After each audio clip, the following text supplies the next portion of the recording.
pela serva do Senhor, entrou a palavra esta noite. Eita glória! Deus poderoso e fiel, agradecido e exaltado seja o teu santo nome.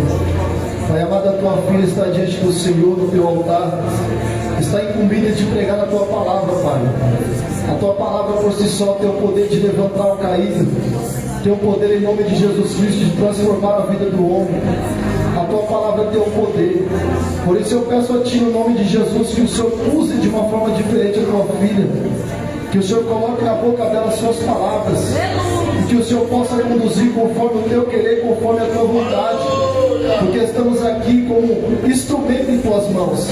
Pai amado, que o Espírito Santo se apodere dela, que o Espírito Santo a conduza, que o Espírito Santo coloque na boca as palavras, Pai amado e querido, para que o seu nome venha continuar sendo glorificado e exaltado.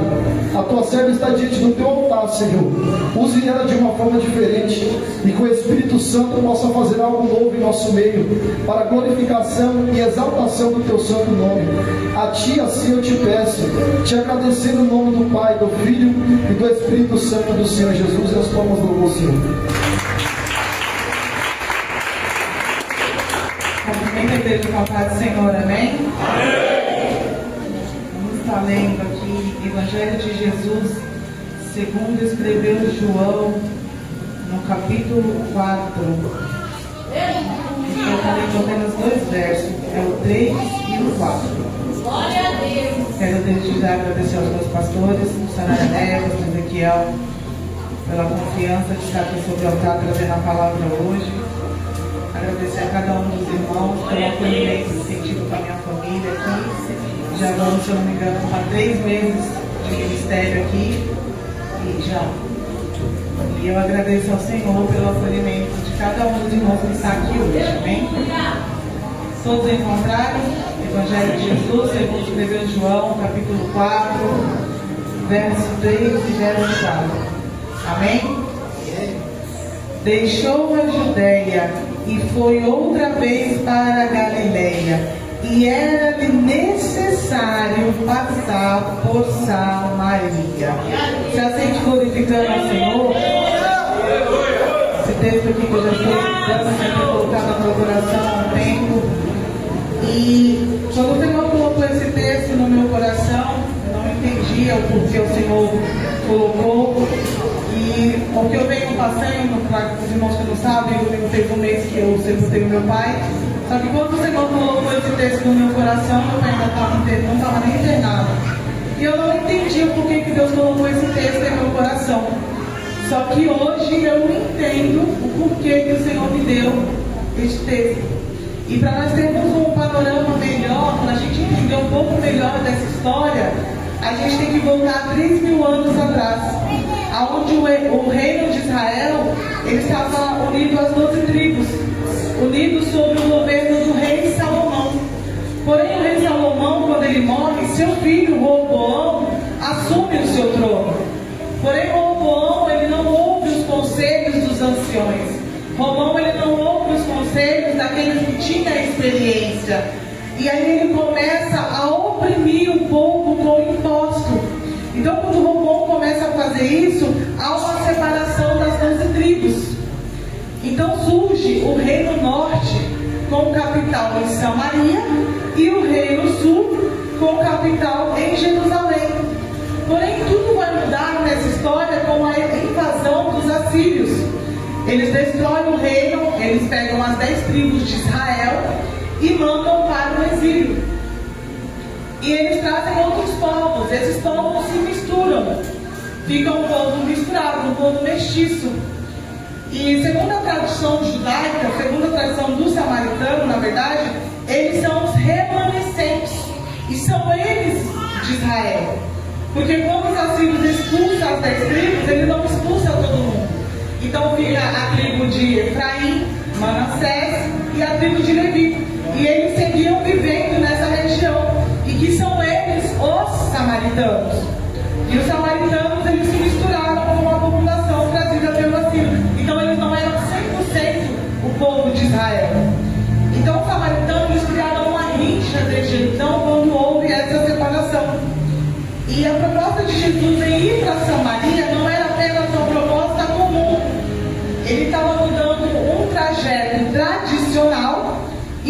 caminhar por uma terra sinuosa, na qual não era comum entre os judeus fazer aquele percurso.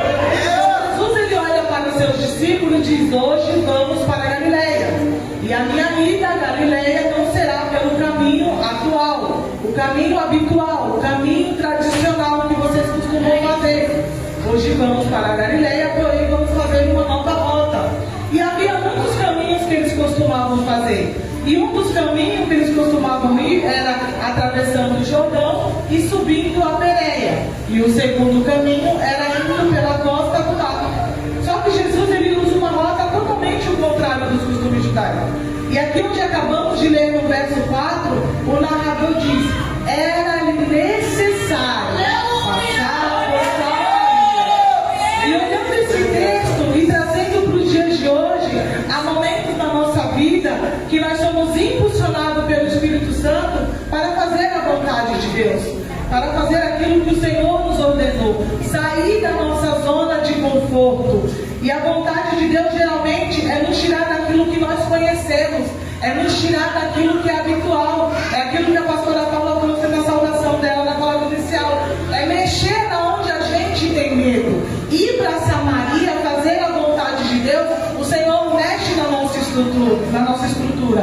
O que a gente mais teme, o que a gente mais tem medo, é onde o Senhor vai fazer um propósito para que a gente venha passar. E uma coisa que chama a atenção aqui é que esse texto, a ida de Jesus para Samaria, não é uma ida comum. A ida de Jesus para Samaria é uma ida pedagógica. E por que, Diaconisa Regiane, uma ida pedagógica? Porque todos nós possuímos uma Samaria. Seja uma Samaria física, uma Samaria emocional, uma Samaria financeira, uma Samaria outrora que a gente quer evitar de falar. Então, se eu perguntar para a igreja se nós temos uma Samaria, é evidente que eu não estou falando de uma Samaria geográfica, mas eu estou falando de uma Samaria que nós carregamos, que nós evitamos certos assuntos, certos ambientes, certos lugares, e é uma Samaria que muitas das vezes o Senhor vai nos fazer passar. É uma Samaria que muitas das vezes a gente vai ter que enfrentar. E essa Samaria aqui ela poderia ser naturalmente evitada, porque eles poderiam pegar o Jordão. Porém, se Jesus pegasse o caminho que era habitual eles fazer, Jesus não encontraria o que ele encontrou em Samaria. Jesus não iria fazer aquilo que ele fez em Samaria. Jesus não manifestaria o seu poder. E o que eu quero dizer com tudo isso é que entrar pelo caminho da vontade de Deus, ir para Samaria, obedecer à vontade de Deus, nem sempre será algo que os homens irão aplaudir. Nem sempre as pessoas vão aceitar você ir para Samaria. As pessoas não vão gostar, porque ir para Samaria é uma quebra de protocolo. Ir para Samaria é sair da zona do conforto. Ir para Ir para Samaria é você parar de fazer aquilo que é habitual. Ir para Samaria é você se posicionar e fazer a vontade do Senhor. Ir para Samaria, muitas das vezes nós vamos orar, vamos jejuar, vamos fazer campanha, mas o Senhor vai colocar cálice e a gente vai ter que beber até o final. Ir para Samaria é seguir o cumprimento daquilo que o Senhor nos preparou. E deixa eu dizer uma coisa para a igreja. Muitas das vezes as pessoas querem fazer missão, quer fazer a obra, quer ser diferente por Deus, quer ser usado por Deus, quer ser diferente entre muitos. Mas uma coisa que eu aprendi, Samaria é pedagógica. E a pergunta que eu faço para cada um de nós: será que nós estamos prontos para ver as pessoas falarem mal de nós? Será que nós estamos prontos para ter a amizade de convivência? Será que nós estamos prontos para ser perseguidos?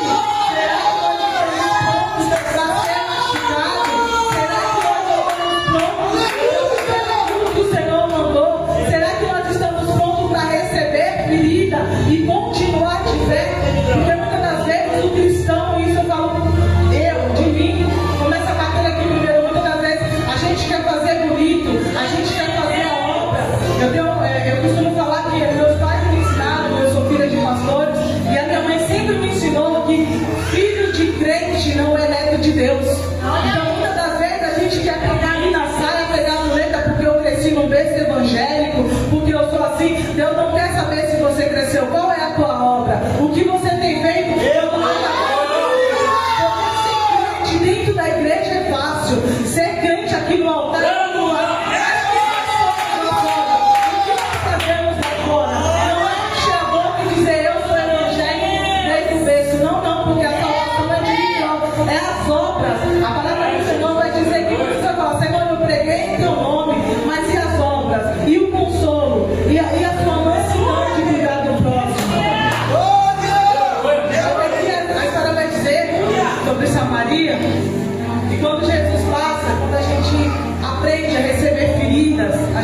não parar, a gente chega aonde ninguém vai chegar. Porque acima de tudo, a gente tem que estar pronto para ver o que ninguém vai ver. Viver aquilo que ninguém viveu. Ouvir aquilo que ninguém ouviu. Então, para ver se a igreja receber uma pedrada, uma perseguição, não desista. Não pare, porque é cumprimento do propósito. Muitas das vezes a gente quer evitar a nossa Samaria. Muitas das vezes a gente quer evitar aquilo que o Senhor colocou para a gente passar. E não adianta, porque com o Senhor não tem barganha. Não adianta a gente chorar, Senhor, mas eu faço assim, eu faço assado. Quando o Senhor quiser dar um cálice, você vai ter que tomar ele até o final. Mas lembre-se que o Senhor vai estar conosco. É o Senhor que vai nos guardar. É o Senhor que vai fazer a gente passar aquele cálice, a gente passar aquela prova, passar aquela luta. Aí às vezes a gente olha assim e fala assim, mas eu não consigo ser assim. Eu não consigo. É porque você verdadeiramente não entrou em Samaria. Porque quando a gente entra em Samaria, a gente começa a ver o que ninguém vai ver, sentir o que ninguém vai sentir. Quando a gente começa a fazer a vontade de Deus, não tem como ficar da mesma forma. Quando a gente começa a fazer a vontade de Deus, não tem como a gente ficar do mesmo jeito, entrar do mesmo jeito e sair do mesmo jeito. Porque a gente está vendo muitas pessoas que entram culto, sai culto e não recebem nada. Por que não recebem nada? Porque eles acham que Deus tem que entrar na cartilha dele, Deus tem que seguir os moldes dele, Deus tem que entrar no script dele, Deus tem que aceitar o programa dele. E com o Senhor não é assim. O Senhor está olhando para mim e para você hoje falando, sai da zona de conforto, porque eu estou dando uma oportunidade. Sai da zona de conforto para fazer a vontade de Deus. Tem crente que é crente que fala, eu não vou para o culto hoje porque a missionária nem me olhou com a cara feia, não me deu oportunidade. Ei, as coisas do Senhor não funcionam assim não. O evangelho não é xarope, ele é bezetacil, ele vai doer, vai ter na alma, mas vai doer. O evangelho do Senhor é choro. A gente está vivendo o evangelho quase que utópico, o glamour do século XXI, que as pessoas costumam dizer que no evangelho não tem sofrimento, que o evangelho pode ficar do jeito que quiser. Você está errado, continua errado, porque Deus é amor, mas também é justiça. A gente está vivendo um evangelho onde o princípio está sendo quebrado, onde é muito louvor, muito louvor, pouca palavra. É a palavra que tem que ser vivida. E os princípios do Senhor, a gente não pode, porque o Senhor ele muda protocolo, mas ele não muda princípio. E hoje a gente tem cheio de pessoas vazias. A gente vai visitar igrejas e são igrejas cheias. Coisa bonita, missionária Leia. Você olha assim a decoração, tudo perfeito, mas são cheias. São pessoas cheias, vazias de Deus. Igrejas cheias, mas vazias da palavra. Vazias de Deus. São pessoas de evangelho. As pessoas hoje em dia elas costumam dizer assim: no meu evangelho eu flutuo como eu quero. No meu evangelho eu prego como eu quero. No meu evangelho eu me visto como eu quero. No meu evangelho eu faço como eu quero. No meu evangelho eu vou o dia que eu quero. E quando Jesus voltar, qual vai ser a sua desculpa? Porque Jesus pode voltar para todos nós, mas pode voltar individualmente. E como que está a sua vida no altar? Como que está a sua vida lá fora? Como que está? Você vai olhar e vai falar, não, eu fugi de Samaria, porque pelo Jordão também chega. Mas pelo Jordão você não vai ver um milagre. Ah, mas eu posso ir pela costa do mar. Pela costa do mar você não vai ver um milagre. Pela costa do mar você vai evitar passar na sua Samaria. Glória a Deus! O evangelho das pessoas são muito cruas. Como assim, diaconisa Regiane? Crente verde. E eu costumo falar, pastora Paula, ou coisa chata é a gente ficar perto de crente cru, crente verde, missionária Neia, porque ele não tem nada para edificar. Ele fala da liderança, ele fala dos jovens, ele fala da mocidade, ele fala dos irmãos, ele fala das irmãs, mas ele não tem um testemunho para edificar. Ele não tem uma palavra de consolo para dar. Ele critica quem dirige o culto, ele critica quem que mora. Ele critica mas ele não tem uma palavra para edificar. Isso é crente cru, é crente verde, é crente que não foi triturado em Samaria. Então,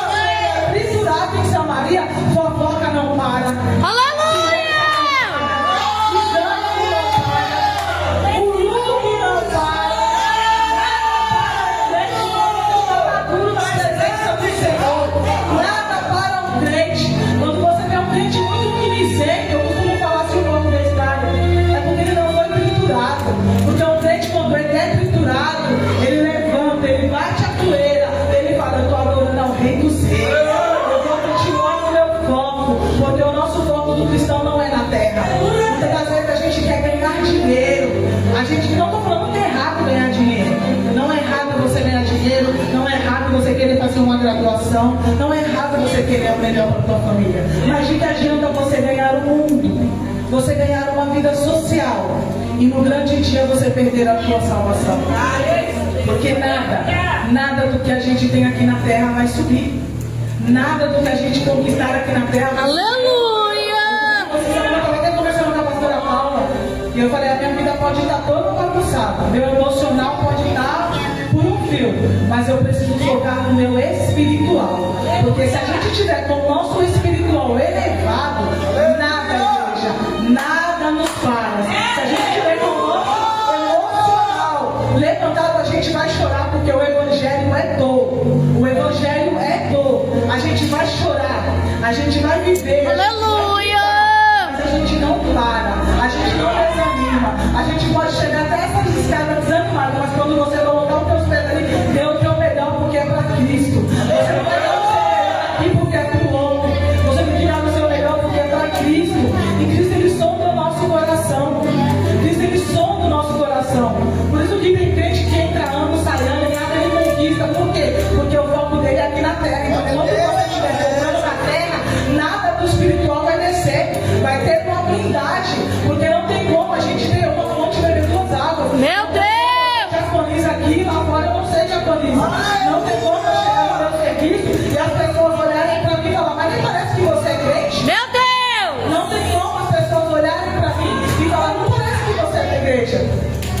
Ou os meus costumes, os meus jeitos, se envolver em rodinhas que não é para se envolver. Seja brilho por onde a gente passar, faça a diferença, porque o cristão ele é perseguido por onde ele passar. E esse é o cumprimento da promessa.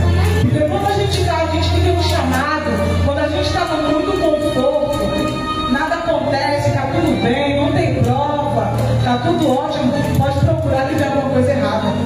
Porque o inferno, ele não vai atrás de quem está errado. O inferno não vai naqueles que já abriram um portal para ele.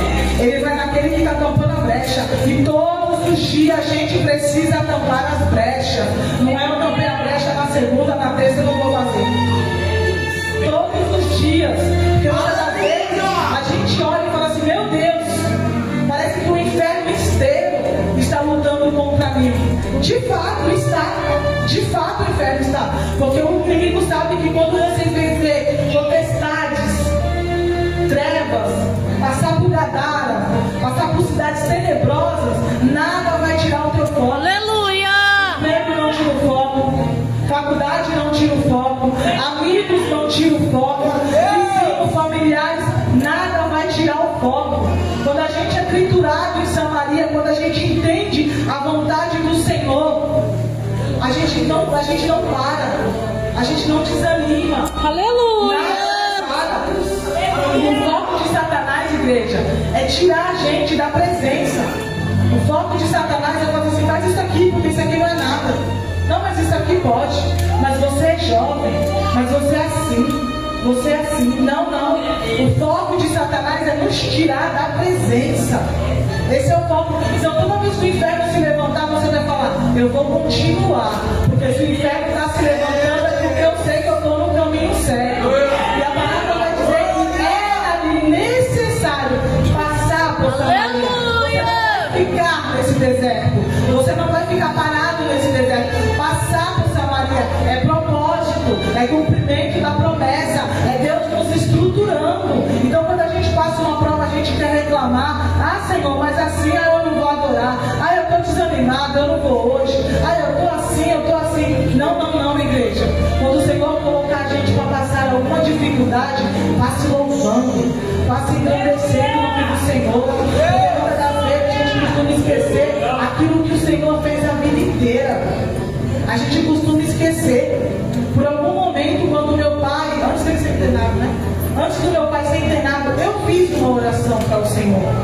E eu falei para o Senhor, Senhor, cura o meu pai. Dá essa cura para o meu pai. Porque se o Senhor não curar o meu pai, eu não vou conseguir ficar firme. Se o Senhor não curar o meu pai, eu não vou conseguir trazer a tua palavra, louvar. E na mesma hora o Espírito Santo ardeu no meu coração e falou para mim, e o câncer que eu te curei? Porque eu fui curada de um câncer. Meu Deus! E o filho que eu te dei? nascer com síndrome de Down. Teu filho ia nascer especial. Sem parte do nariz, a pastora Paula acompanhou. E o Senhor falou para mim: e os milagres que eu te fiz? Aleluia! Você quer parar? E muitas das vezes a gente é crente assim. A gente esquece tudo aquilo que o Senhor fez. Um câncer que o Senhor me curou, um câncer que o Senhor curou a minha mãe, um filho que o Senhor me deu perfeito. Aí a gente olha e fala assim: não, Senhor, não vou aguentar. A gente não quer ouvir o nome de Deus, mas muitas das vezes o não é necessário para que a gente tenha estrutura. O não do Senhor é necessário, e o não do Senhor não é para nos matar. O não do Senhor é para nos estruturar, é para a gente entender que a gente não depende de pai, de mãe, de marido, de filho, mas a gente depende dele. É dele que a gente depende. E muitas das vezes a gente tem uma idolatria. A gente fala: não, Senhor, eu não vou suportar. Ele vai falar assim: eu vou tocar nessa ferida. Eu vou tocar nessa ferida que é para você entender. Vai doer, vai chorar, você vai viver o luto, você vai passar, mas você vai entender que é eu que sou a tua fortaleza. Você vai entender que sou eu que sou o teu Deus. Sou eu que faço todas as coisas. Então a gente precisa entender, igreja, e parar de querer só ouvir sim do Senhor. Porque muitas das vezes o não do Senhor é para nos forjar para algo maior. O não do Senhor é para nos forjar para algo maior. E uma coisa que eu acho interessante é que Deus, ele não faz promessas nas campinas de Ló. Deus, ele faz promessa em terra desacreditada. Porque estar em terra onde tapinha nas costas é bom. Meu Deus! Cavar poço em terra plena é maravilhoso. Agora, cavar poço em terra desacreditada, em terra que ninguém acredita, e dessa terra sair água viva, é só o céu. Aleluia!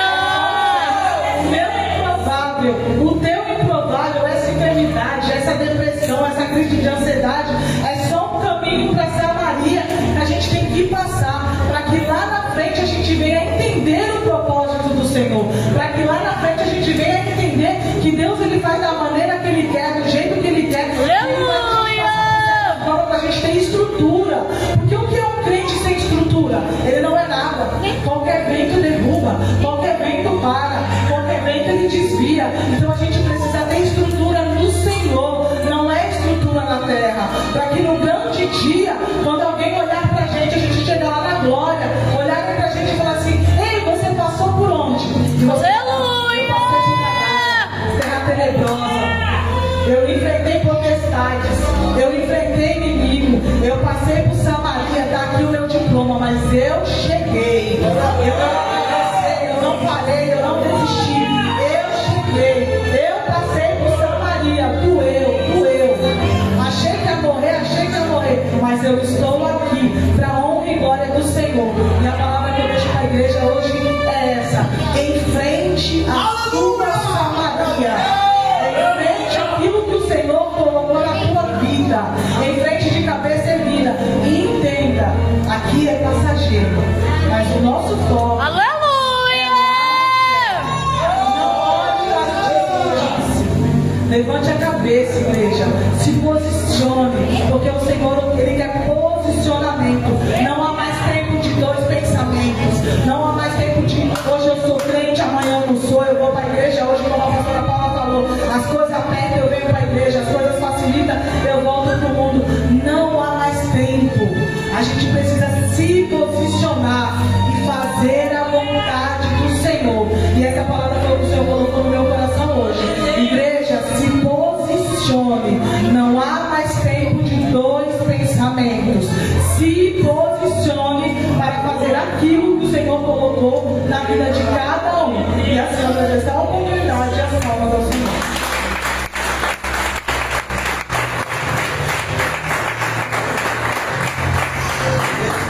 Vamos receber essa palavra da Glória!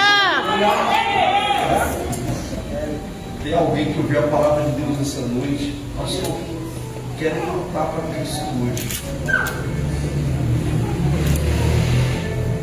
Pastor, estou afastada, quero voltar. Estou afastado, quero voltar. Não há mais tempo de ficar Nunca foi, né?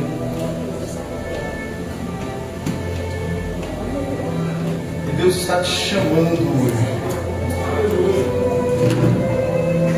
Tem alguém para Jesus, irmãos? Pastor, ouvi essa palavra da parte de Deus hoje. E eu quero mudar a minha vida para sempre. Hoje é o seu dia. Pastor, meu coração me queimou. Hoje é o seu dia. Hoje é a sua oportunidade. Glória a Deus. Não tem silêncio diz que não. Amém? Tem alguém que quer se unir ao ministério hoje? É agora. E aí, varão?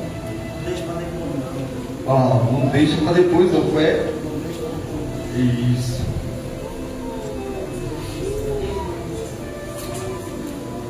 No silêncio diz que não. Glória a Deus.